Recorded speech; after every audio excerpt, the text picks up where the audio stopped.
Welcome to the Coffee and Common Sense Podcast with Todd and Linda. Each week, we'll be talking about what's in the news this week and what's happening around the good old Fresno and Clovis area. Hey, this is a no-spin zone too, so we'll be keeping it real. Now your hosts, Todd and Linda Mitchell.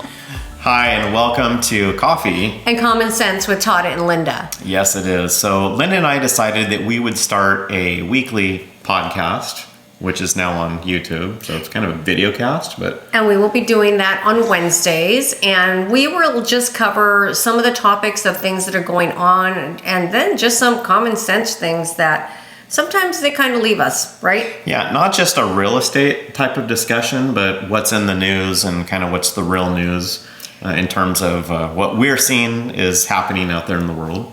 And also, if there's anything that you'd like to hear us discuss or want us to talk about, then you can put it below in the comment and we'll be sure to address it. Absolutely. And we're going to enjoy a good cup of coffee while we do this, since we like coffee anyway. So definitely. So why not? Today we're going to start with our Federal Reserve Chairman. And Todd's been listening to him quite a bit.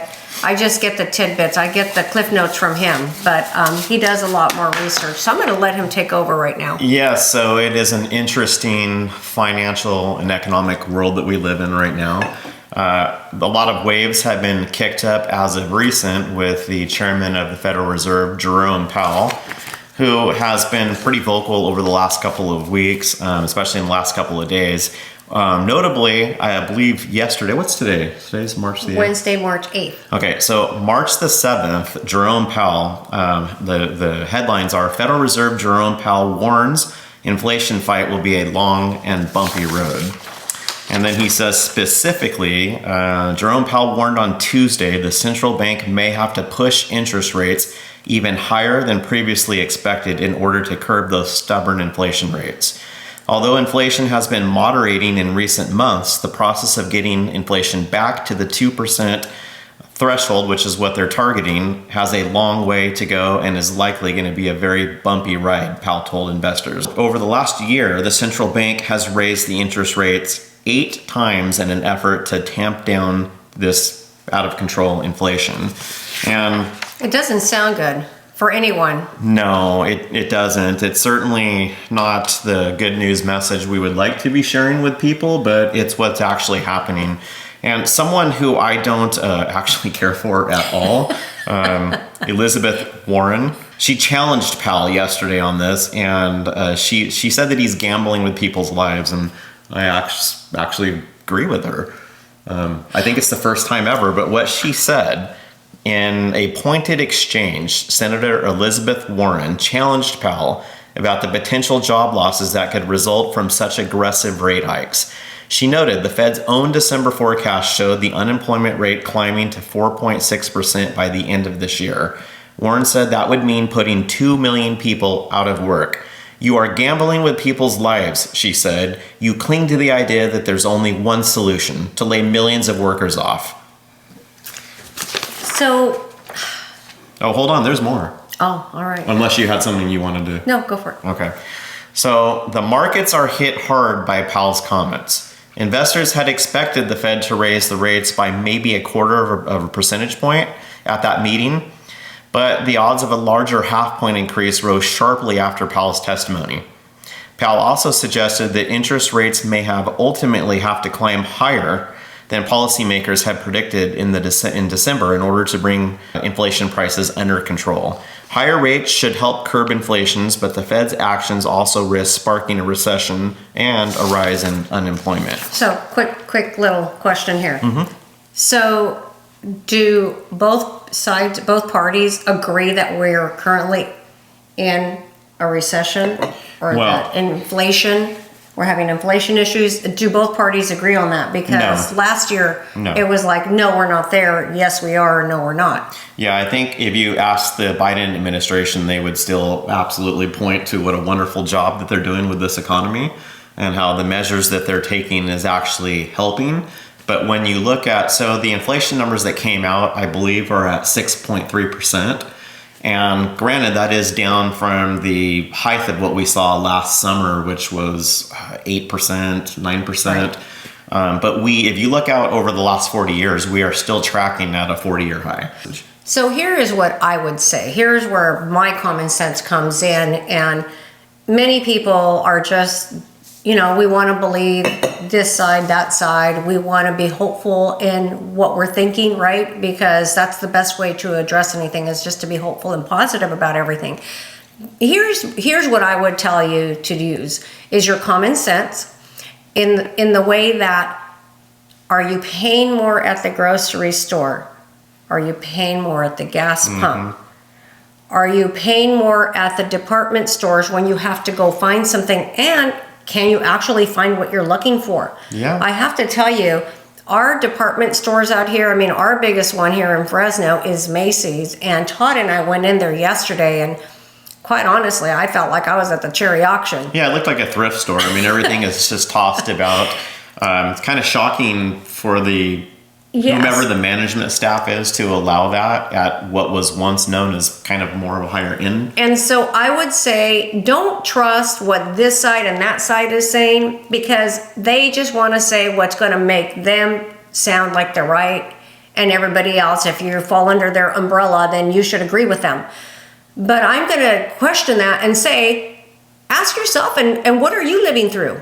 What are you experiencing? And is what you're experiencing matching what you're being told? And if it's not, you're the one out there in the trenches, not them, because they got people to buy all that stuff for them. But people like us, we have to go out and we go and do the shopping. I couldn't find butter, grass-fed butter at Costco.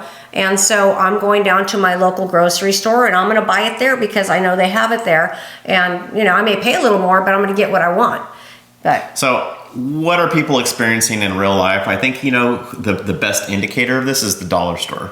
That's the best indicator of actual inflation and kind of where the tires hit the road and where reality sets in, because the dollar store, everything is now $1.25. Yes. So that right there points to what people are experiencing. That's a much higher rate than 6 to 8% inflation. And that's been going on for about 2 years now, I want to say. But once again, common sense. We all know what we're doing at the stores, at the gas pump, at the department store. We know what we're doing when we have to go down and replace the fence that fell over. Especially with all this wind that we've been having lately. Well, yeah, and then that brings us to the weather. Did you know that California has experienced more snowfall than any other state? I just heard that recently. It's insane. I didn't believe it because, back east, here in California, we're happy we're with palm trees and sunshine, but we don't like the east because they're freezing cold. They get snow all the time, and you can see these videos. And there's a whole lot of reasons they don't like us. Just go on vacation and a lot of them will tell you. My niece lives out in New York, and she was just sharing with her mom that they haven't had hardly any snow out in New York. And so a lot of very unusual things going on because we're having so much snowfall. Let me ask you a question, since you're on the weather. Actually, how did the markets react to Jerome Powell's statement? Since that is what we opened with. I don't know. Why don't you tell me? You didn't give me that clip note. She's going down a rabbit hole. Okay, so the markets closed significantly lower after Powell's testimony. U.S. stocks fell sharply on Tuesday after a dose of reality from our Fed Chair Jerome Powell, who paved the way for larger than expected rate hikes at the central bank policy meeting. The news sent to investors reeling, with all three major indexes dropping steeply. Well, and even with the rates, I get asked all the time. In fact, somebody asked me this morning about the rate, and I have to say that my response to them was, they're going to stay between that 6 and over 7. They're not going to, for a while, they're going to be there for a while because there's things that need to stabilize. And in reality, 6 and 7% sounds horrible if you were looking in the past 3 to 5 years, but it's really not a bad rate. Most of us have lived through 9.5%, 12%.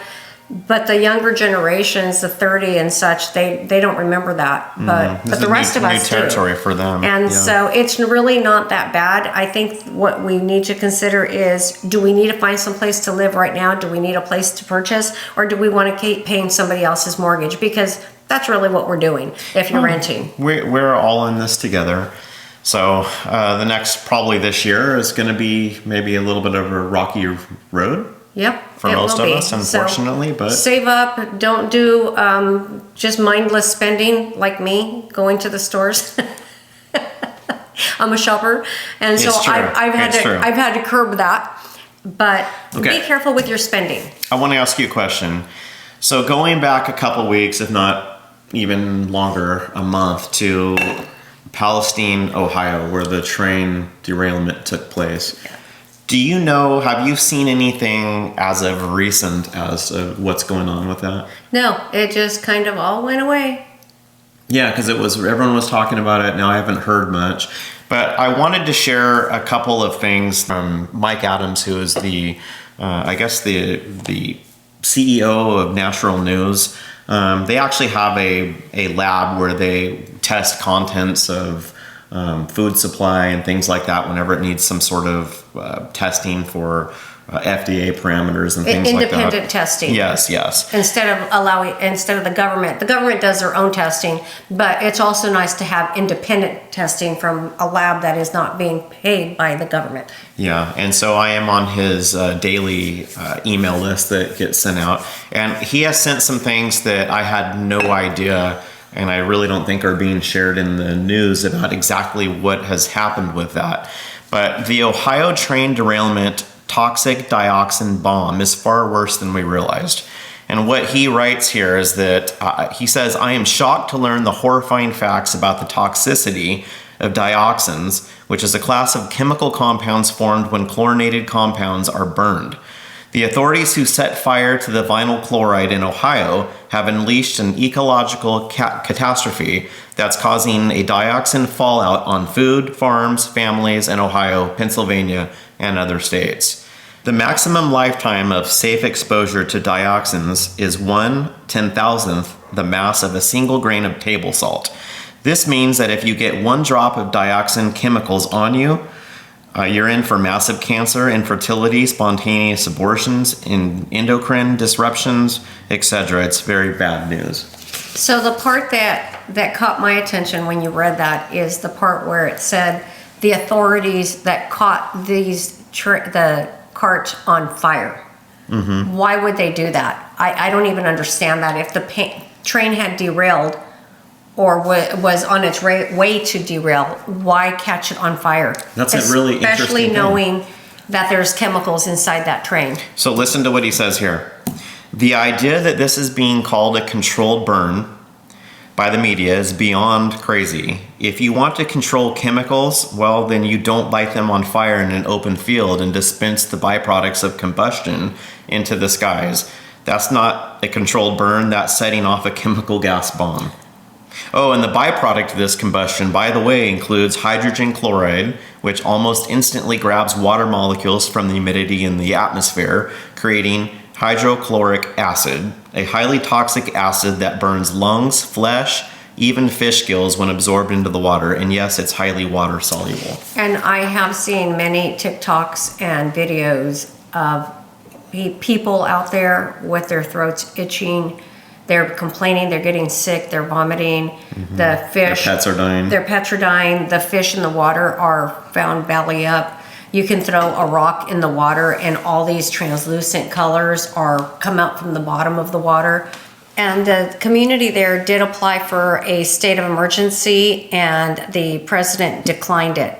And so the people, we really need to be praying for these people. I know we're here and we're not experiencing a lot of these things, but we're a community and we're all in this together. We need to be praying, and anything that we can do to help people out. Yeah, absolutely. And it could happen here. It could happen anywhere. I mean, something like this. An accident is exactly that. It's an accident, and they can happen at any point in time. It's happened in like 5 other places that they've had trains derail as well with the same type of situation carrying chemicals, but not as bad as this community. Mm-hmm. And this community, I believe, only had like 50,000 people. Yeah, it's very small. It was a very small community, and I don't want to say that's why they're not really taking it seriously, but what's happened is very serious and has very deadly consequences. Yeah. So I would just keep them in prayer. Because it's traveling south. Yeah, and also that river where the water went into connects to 4 or 5 other rivers that feed into about 20 of our states. And so that's something to watch out for as well. Okay, so to kind of wrap this up.